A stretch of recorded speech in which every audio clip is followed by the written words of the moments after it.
안녕하세요, 이덕실입니다. 안녕하세요, 연예일입니다.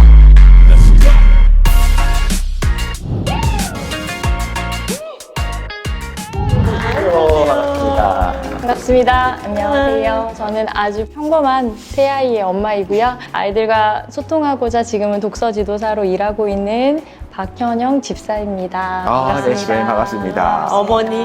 네. 어머니시고 네네네. 집사님이시고 우리가 좀 간과하기 쉬운 것이 사실 집사님들은 교회를 다니다 보면 때가 되면 좀 쉽게 주어지는 직분이라고 생각하는데 그렇지 않잖아요. 우리 스테반 집사님을 생각해 보면 얼마나 그것이 무거운 일인가 싶은 거를 가끔씩 이제 헷갈리고 까먹고 할 때가 있는 것 같은데 엄마란 단어가 똑같은 것 같아요. 누구나 엄마가 자연스럽게 생리적으로 되는 것처럼 느껴지지만 사실 엄마가 된다고 하는 것이 얼마나 누군가에게 정말 절대적인 권한과 그 모범의 모습을 어떤 삶의 모습들을 보여줘야 되고 또 얼마나 수고로움이 있는지. 어머니신 거죠? 네, 세 아들 셋 엄마입니다. 믿겨지지가 않아요. 오, 네. 아들 셋은 또 다른 느낌으로. 네. 왜냐하면 이런 반응 자체를 보면 어떤 느낌이 드세요? 그러니까 세 명의 엄마다라고 하는 것과 아들 셋 엄마다라고 하면은 사람들의 반응이 때로는 약간 그게 싫을 수도 있고 오해처럼 느껴질 수도 있고 어떠세요? 전 너무 괜찮아요. 동성도 괜찮은 것 같고 아이들하고 같이 노는 거 보면 참 예뻐요. 근데 이제 아이고 저 어떡해. 애들 셋을 데리고 가면 모두 그런 비슷한 막내를 이렇게 보면 아들일까 딸일까 이렇게 궁금해하는 거. 그리고 또 엘리베이터를 타면 어르신들이 딸 하나 있어야 되는데 그 말씀을 그렇게 많이 하세요. 모르는 분들이요? 이제 아기가 셋인데 다 아들이니 본인들도 키워보시니까 딸이 있어야 하는데 딸이 없어서 어떡해 그런 말씀을 하시는데 사실 그런 말씀들이 저를 더 어렵고 힘들게 하는 게 아니에요. 근데 진짜로 괜찮으신 거죠? 오히려? 그죠? 전혀? 우선은 동성에 대한 게 너무 잘 노는 것들도 있고 그런 것들도 너무 좋고 어떤 것보다 아이들이 많은 것도 참 괜찮아요. 다들 저한테 어떤 그 단지 안에서 어떤 어머님이 아이 하나 키우시고 저는 이제 세 아이를 유모차에 모두 태우고 세 명 유모차가 있어요? 아니죠. 큰 아이는 타면 안 되는데 왜 네. 자기는 걸어가야 되냐. 맞아. 그래서 그 짐칸에 꼭 꾸역꾸역 타요. 그래서 새 아이를 태우고 이렇게 밀고 가는데 젊으신 어머님이 저한테 어머님 리스펙입니다. 존경합니다. 이렇게 얘기를 하시는 거예요. 네. 저도 이렇게 얘기를 드렸죠.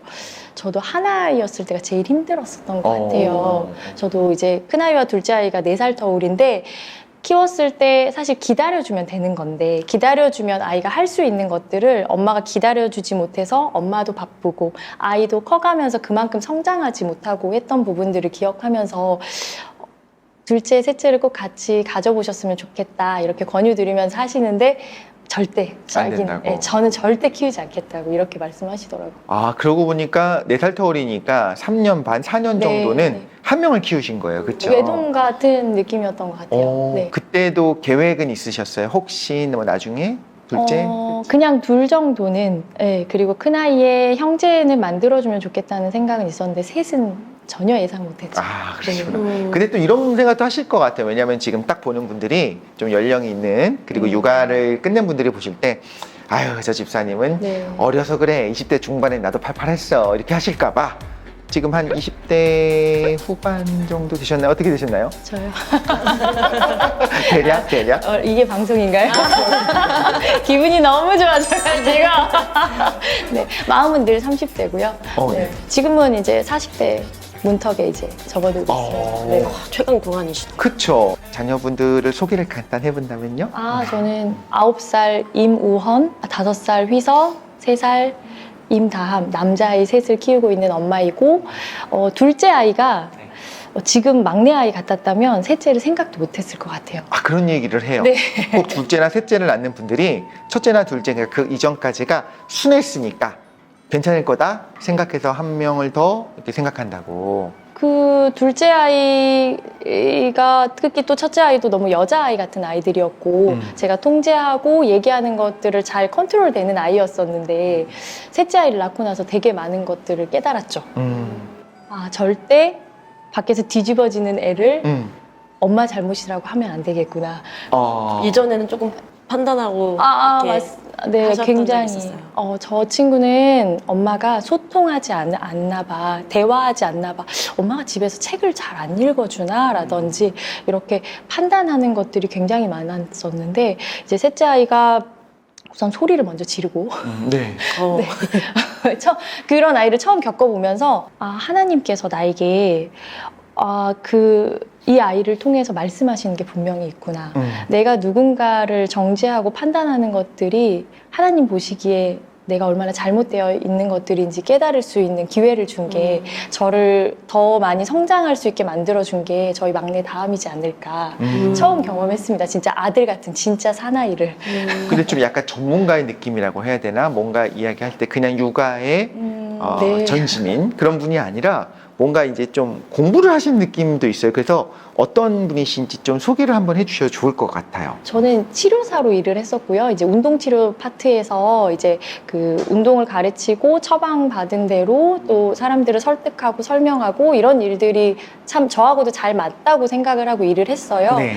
근데 이제 아이를 출산하고 보니 그렇잖아요. 우리가 하나님의 자녀로 살면서 어떤 영향력을 끼치고 살아야 될까라는 고민이 많았고 저도 힘들었고 육아에 대한 소통에 대한 부분들을 어떻게 하면 좋을까라는 1년 정도의 고민 속에서 그러면 독서에 대한 파트로 내가 공부를 더 해보자 해서 지금 1년 정도 독서 분야에서 네, 공부를 하고 아이들을 가르치고 있습니다. 그러니까 굉장히 좀 말씀하신 거 들어보면 분석도 좀 해야 되고 그 치료사로 계실 때도 좀 논문도 네네. 읽어보고 이렇게 하는 그런 일들이잖아요. 수업도 짜고 막 이런. 그쵸. 그러신 느낌이 나요. 그런데 사람을 대상으로 하는 연구가, 과학 연구가 되게 어려운 것 중에 하나는 가계 조사를 할 수밖에 없거든요.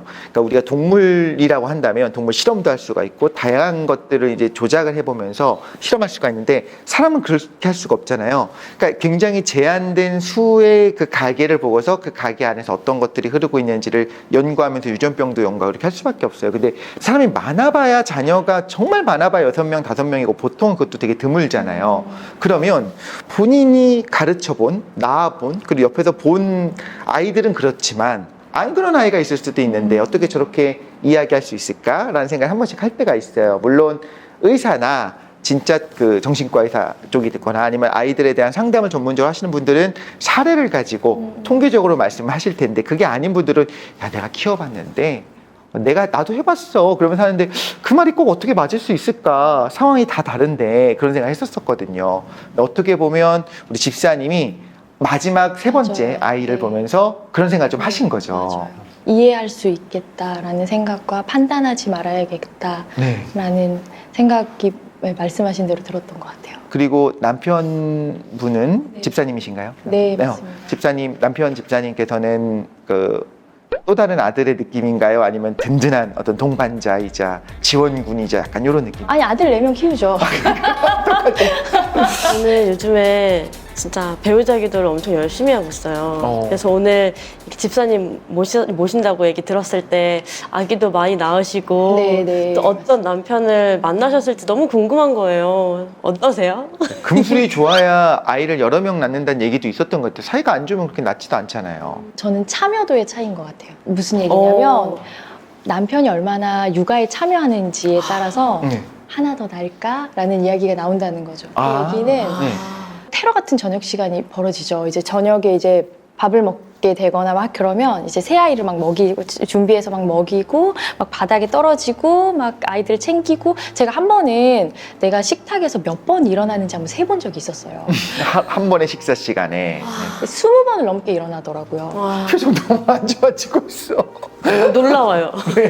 그러면서 물을 달라는 아이가 한 아이가 아니잖아요. 아. 새 아이에 물을 주고 이렇게 바쁘고 이제 아이가 끝나니까 막 옷에 모든 게 다 묻죠. 그쵸, 그래 네. 씻겨서 다 하고 이제 딱 정리해서 나면 이제 8시, 9시 정도가 딱 되는데 이제 큰 아이는 이제 앞에서 책을 보고 있고 두 아이는 간식을 나눠보면서 아주 행복한 상태가 돼서 이제 남편이 문을 딱 열고 들어오죠. 그때 하는 말. 아유 보기 좋다. 하나 더 낳을까? 오. 나는 전쟁을 치르고 잠깐 휴전 상황에 들어갔는데 그런 얘기를 할 때 밖에서 이렇게 보다가 아이를 띠를 하고 있는 아빠들을 보면 네. 진짜 대단하세요. 저한테 그렇게 얘기할 때 그 둘째, 셋째 있으면 더 좋아요 얘기하면 이렇게 하시거든요. 아빠들 육아에 참여도가 높을수록 많이 도와주실수록 훨씬 둘째 아이, 셋째 아이 생각이 있고 없고의 차이가 있다. 그러니까 이게 육아를 해본 사람은 쉽게 둘째나 셋째를 갖겠다는 말을 하기 못하죠. 쉽지 않다는 네, 거죠. 맞습니다. 워낙에 힘든 일인 걸 네, 아니까. 맞습니다. 그런 것도 맞는 것 같아요. 근데 그럼에도 아까 그 배우자에 대한 이야기를 하셨는데 저는 그 힘으로 사는 것 같아요. 배우자가 괜찮은 사람이면 좋겠죠. 내가 생각하는 이상형의 사람이면 너무 좋을 텐데 네. 그냥 저도 기도했고 제 친정 어머님도 계속 기도하셨고 그런 것들을 믿고 그냥 저한테 가장 좋은 사람일 거라는 확신을 갖고 사는 거예요. 그렇게 되면 다른 사람하고 살면 별로일 수 있지만 저랑 살 때는 저한테는 최고의 사람인 거죠. 그런 확신을 갖고 살다 보면 아들 넷을 키워도 괜찮고요. 그러면 결혼할 때 그때 확신이 있으셨어요? 되게 별로인 사람이었어요. 어떻게 된 이제는 거죠? 말할 수 있다. 저는 27, 8에 소개팅을 많이 받았어요. 네. 교회에서? 교회에서 그렇고 저는 그때 준비했었어요. 그러니까 그전에는 되게 멋있는 사람도 만나보고 했지만 7, 8살 내가 30 정도 되면 그 연예일님처럼 가정을 꾸리고 싶은 마음도 있고 자녀를 키우고 싶은 마음은 항상 품고 있었었거든요. 그렇다면 헤어지지 않고 살 바에는 진짜 잘 골라야겠다라는 기준을 가지고 네. 본인이 생각하는 기준이 있잖아요. 그래서 소개팅을 받기로 한 거죠. 5명이 선택이 되신 거죠. 네, 그래서 5명. 인기가 되게 많았어요. 그죠? 네, 그쵸. 그래서 그 중에는 일단 인정해야죠. 키는 조인성이 돼야 되고 얼굴은 좀 이렇게 근데 뭐 고수. 그때는 결혼이잖아요. 잘생긴 사람도 만나보고 그랬지만 기준은 교회 다니는 사람이면 좋겠고 가정도 교회 다니는 사람이면 좋겠고 굉장히 직업도 괜찮으면 좋겠고 그런 기준들에서 이 사람은 3번째 사람이었어요. 5명 중에 네, 세 번째. 3번째 사람이고 4번, 5번을 만나지 않았죠. 이 사람이다 싶은 확신이 딱 들은 거군요. 그래서 연희엘님도 꼭 그런 일이 있을 거다라는 이야기를 드리고 싶은 거고 네, 제가 1번, 2번을 만났으면 지금 3호가 됐을 수도 있고 네, 그렇죠. 그런 조건들에서 맞는 사람들이었으니까 저희 신랑은 너무 괜찮은 사람이었어요. 여쭤봐도 되나요? 그러니까 왜 괜찮다고 판단하셨는지. 저에게 이렇게 무례한 사람이 처음이었거든요. 진짜 이거구나. 갑자기 따귀를 때린 다음에 나에게 따귀를 날린 사람은 네가 처음이야. 처음이야. 재벌 2세가 갑자기 반하는 거지. 신입사원한테. 매력 막 이렇게 정말. 소개팅을 했는데 30분이 늦었어요, 처음에. 꽤 늦었네요. 한 10분 정도는 그래도 그쵸. 이해할 수 있는데. 두 번째는 이제 식사를 하고 차를 마시러 가면 이제 대부분 남자분들이 차를 가지고 오시잖아요. 그쵸. 네. 근데 딱 이쯤이었어요. 12월. 추웠어요. 네. 자기 혼자 가면 추우니까 같이 가자는 거예요, 차로. 대부분 추우니까 갖고 오지 기다리라고. 않고. 네. 기다리라고 하죠. 잠깐 여기 있으면 차를 가져오겠다. 자기 추우니까 자기 같이 가자. 그래서 같이 갔죠. 약간 배려심이 부족하던가 약간 이렇게 생각하셨을 수도 있었을 지나고 것 같아요. 보니 이 사람은 자기 사람이 아닌 사람에게 에너지를 쏟지 않았던 것 같아요. 그게 더 매력이죠, 사실. 그쵸? 이런 얘기를 많이 봤어요. 연애할 때 장점인 줄 알았던 것이 결혼할 때 단점이 되고, 연애할 때 네. 단점인 줄 알았는데 장점이 된 게 있는데, 이런 분이 아니라, 무조건 너무 잘해주고 매너가 있는 분이었으면 결혼한 다음에 생각했을 때 좀 별로일 수 있잖아요. 다른 사람한테도 몸에 밴 매너가 있는 것보다는.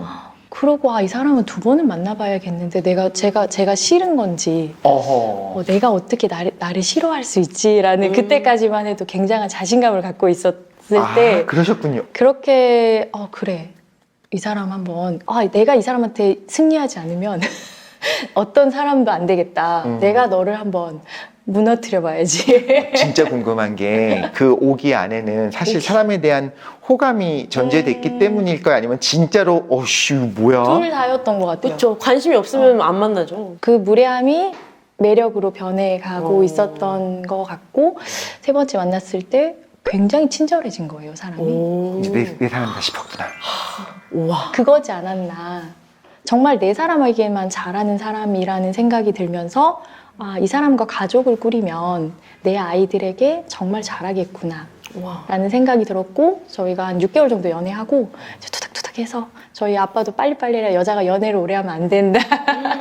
그래서 이렇게 진행을 해서 1년 만에 결혼을. 이공계신가요, 그분이?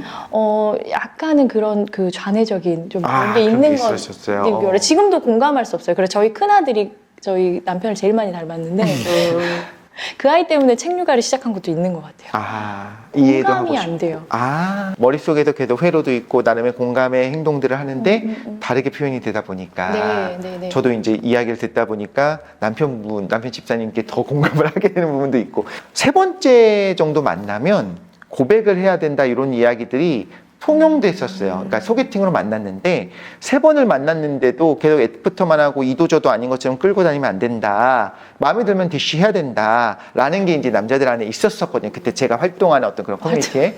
그러다 보니까 그분도 이제 오늘은 고백을 할 거야. 마음에 드니까. 그러니까 좀 친절하게 고백할 건데도 불구하고 계산하세요. 이렇게 하는 건 좀 그렇잖아요. 그래서 그러지 않았나. 저는 그게 결국에는 왜 그랬냐라고 하면 당연히 호감과 함께하고 싶은 그 마음, 좋아하는 마음, 이지 않았나 생각이 들기도 하고. 이상형이라는 내가 기도하는 것들, 이게 우리 친구들도 그런 얘기 하는 것 같아요. 기도를 하는 것조차도 네. 배우자에 대한 기도도 이게 너무 나의 생각이 들어가는 거 아닌가라는 고민을 한 친구들이 있는데, 그럼에도 꼭 그 배우자에 대한 기도를 해야 된다라고 이야기를 하고 싶은 건 그냥 확신이 생기는 것 같아요. 기도로 내가 선택한 사람이고 하나님이 나에게 가장 좋은 것으로 주는 사람이라면 이 사람의 그런 모난 것들도 함께 했을 때 훨씬 더 좋아질 수 있다는 확신이 있어서 저는 기도를 그렇게 사용한다? 매력이지만 진짜 모나게 느끼시긴 한 거네요. 그건 사실이었던 거네요. 그럴 수밖에 없는 게 네. 저랑은 너무 다른 사람이었어요. 공감하기가 되게 어려웠고 저는 너무 슬픈데 이 사람은 슬프지 않고 그런 것들 있잖아요.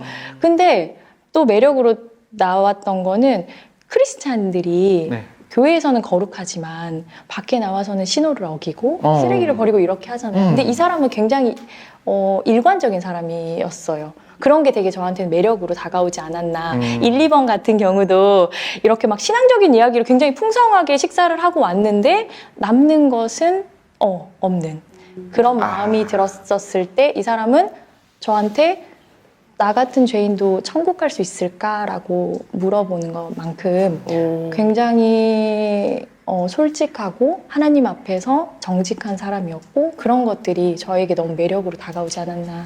전 되게 좋은 분을 만났다는 생각이 사실 드는데, 연일님은 지금까지 얘기만 들었을 때 딴 건 모르는 상황에서 만약에 데이트를 했는데 이렇게 진행이 됐다라고 하면은 호기심과 함께 좋을 것 같아요? 아니면 만약에 어렸을 때라면 무조건 이렇게 나한테 맞춰주고 배려해주고 막 이렇게 감싸주고 하는 모습을 보면 반했을 텐데, 그래요? 지금에서 보면 나한테만 잘해주는 사람, 그리고 정말 하나님 앞에 죄짓지 않으려고 하는 사람, 그러니까 말과 행동이 일치하는 사람, 그게 정말 중요한 것 같다라는 생각이 들어요. 그리고 공감해주고 막 배려해주고 이런 것도 좋지만 오히려 이성적으로 나를 올바른 길로 인도해줄 수 있게 정확하게 이렇게 판단해줄 수 있는 사람? 그러니까 내가 이렇게 감정에 휩싸일 때 그건 아니지라고 이렇게 정확하게 판단해줄 수 있는 사람이 좋을 것 같아요, 저한테도. 근데 섭섭한 것도 있어요. 그렇죠. 그런 건 있을 것 같긴 해요. 섭섭할 것 같긴 하지만 그것보다 훨씬 더 좋은 제 인생에 있어서 앞으로 살아가는 데 있어서 훨씬 도움이 될 것 같고 성장도 할 수 있을 것 같다는 생각이 들어요. 맞아요. 많이 어른이 됐고요. 저같이 이기적인 사람이었었고 당연히 받는 게 마땅한 것처럼 생각을 했었고 교회 오빠들은 다 착하잖아요. 그쵸. 네네. 그렇게 지내다가 이 사람의 그런 부분도 그랬지만 그 아이들에게도 굉장히 일관적으로 할 수 있겠다라는 그런 마음이 저에게 굉장히 많이 와 닿았던 것 같아요. 근데 첫째랑 둘째 터울이 이제 4살 정도가 네. 있었고, 그 다음에 지금 막내랑은 터울이 그러면 둘째랑은 2살 터울이고 2살 짧아요. 터울 짧은데, 그러니까 셋째는 조금 성향도 다르고 하다고 했잖아요. 네, 맞습니다. 그 중간에 좀 몸도 좀 아프고 힘드셨다는 얘기를 들었어요. 이제 저도 둘까지 정도 생각을 했었고 또 중간에 이제 셋째 갖기 전에 자궁 수술을 한 게 있었어요. 이제 그때만 해도 저는 보험을 왜 넣어야지 할 만큼 보험금이 가장 아까웠던 사람인데 그때 처음으로 보험금을 받았던. 난 튼튼하니까. 그렇죠. 그런 고비가 이제 이게 오는구나. 많이 아프셨었네요. 이게 수술을 해야 되는 상황이었고 그때 처음으로 그런 마음이 들었던 것 같아요. 내가 아이들을 지킬 수 없을 수도 있겠구나.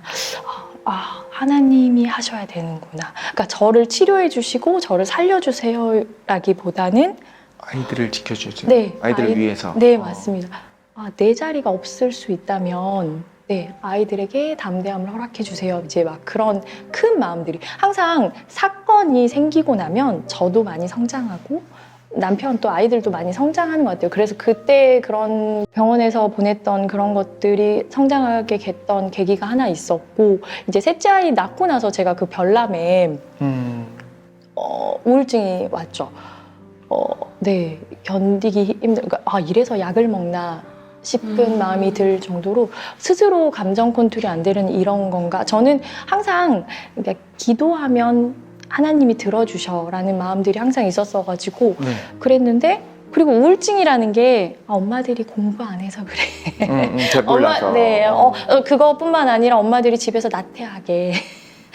네, 그냥 뭐 밖에 나가서 이야기하고 회복하고 서로 이야기하고 이래야 되는데 엄마들 왜 그렇지 못해라고 생각을 했었죠. 저의 그런 교만으로.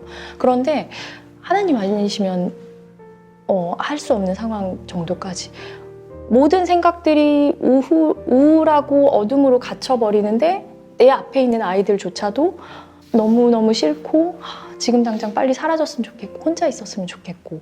남편분이 늦게 퇴근하니까 더더욱이었을까요? 아니면 옆에 계셔도요?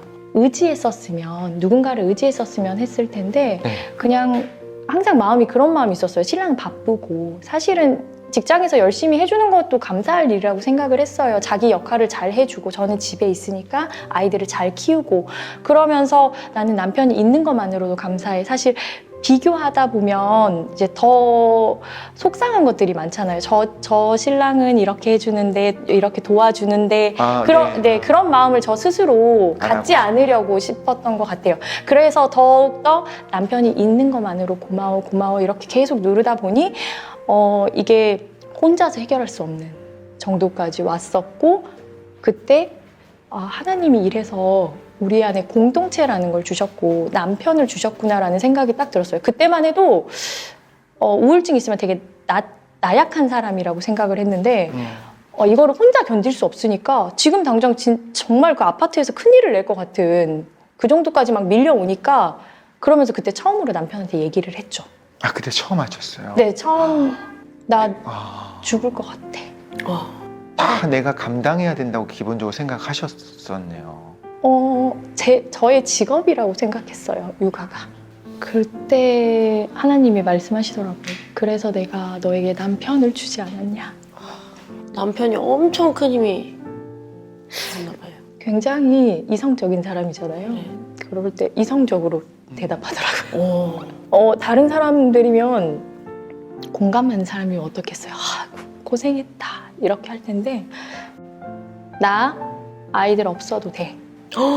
네가 제일 중요해. 나에 대한 존재가 확 드러나는데 저는 그때까지만 해도 직업이 엄마라는 사람이었고 이 사람도 직업을 갖고 있기 때문에 나는 이 직업을 굉장히 잘 해내야 된다고 생각을 했는데 내 몫이니까. 이 사람이 저에게 너는 내 아내고 너를 통해 저 아이들이 태어난 거지 네가 가장 소중하다 라는 이야기를 해주는데 그때만 해도 누군가를 의지한다는 게 하나님을 의지하지 못하고 사람을 의지해? 이런 생각이 들었었는데 사람을 주신 것도 내 옆에 배우자를 가장 좋은 사람으로 주신 것도 하나님의 선물이구나 라는 생각이 들었고 그 힘으로 일어나고 또 지금도 육아는 일도 안 해요.